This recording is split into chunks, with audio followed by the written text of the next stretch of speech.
Hello നമസ്കാരം. ഞാൻ advocate Deepu Indira Devi. നമ്മൾ ഈ ഡിവോഴ്സ് കേസൊക്കെ ഫയൽ ചെയ്യണമെങ്കിൽ അത് ഏതൊക്കെ കുടുംബ കോടതിയിലാണ് ഫയൽ ചെയ്യാൻ പറ്റുന്നത് എന്നുള്ള കാര്യത്തെക്കുറിച്ചാണ് ഇന്ന് പറയാൻ പോകുന്നത്. ഇപ്പോൾ വിവാഹം നടക്കുന്ന സ്ഥലം അത് പള്ളിയോ അമ്പലമോ ഓഡിറ്റോറിയോ അതോ വീട്ടിൽ വെച്ചാണോ, അപ്പം ഇതൊക്കെ എവിടാണ്, ഏത് വില്ലേജിൻ്റെ പരിധിയിലാണെന്നുള്ളത് നമ്മൾ നോക്കുക.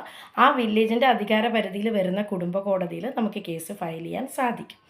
അതുപോലെ തന്നെ ഭാര്യയും ഭർത്താവും അവസാനമായിട്ട് ഒരുമിച്ച് താമസിച്ച ആ ഒരു വീടുണ്ടല്ലോ, ആ വീട് ഏത് വില്ലേജിൻ്റെ പരിധിയിലാണെന്ന് വെച്ചാൽ ആ വില്ലേജിൻ്റെ അധികാര പരിധിയിലുള്ള കുടുംബ കോടതിയിലും നമുക്ക് കേസ് ഫയൽ ചെയ്യാൻ സാധിക്കും.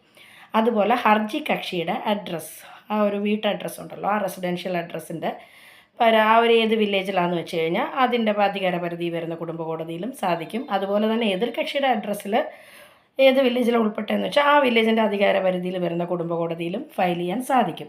ഇതിനൊക്കെ പുറമേ നമ്മൾ ഈ ജോലി സംബന്ധമായി ഭാര്യയോ ഭർത്താവോ ആരെങ്കിലും, ഇപ്പം നമ്മൾ ട്രിവാൻഡ്രത്തുള്ളവരാണെങ്കിൽ കൊല്ലത്തോ ആലപ്പുഴയിലോ തൃശ്ശൂരോ എവിടെയെങ്കിലും ജോലി കിട്ടിപ്പോയി ജോലി സംബന്ധമായിട്ട് അവിടെയാണ് ഇപ്പോൾ കുറേ കാലമായിട്ട് താമസിക്കുന്നത്, ആ ഒരു സാഹചര്യത്തിലാണ് നമ്മൾ ഡൈവോഴ്സ് പെറ്റീഷൻ ഫയൽ ചെയ്യാനായിട്ട് ഉദ്ദേശിക്കുന്നുവെങ്കിൽ ആ പറയുന്ന സ്ഥലത്തെ ഒരു അഡ്രസ് പ്രൂഫ്, എവിടെ താമസിക്കുന്നതെന്ന് വെച്ചാൽ അഡ്രസ് പ്രൂഫ് ഹാജരാക്കി കഴിഞ്ഞാൽ ആ അഡ്രസ് പ്രൂഫിൽ വരുന്ന വില്ലേജിൻ്റെ അധികാര പരിധിയിലുള്ള കോടതിയിലും കേസ് ഫയൽ ചെയ്യാൻ സാധിക്കും.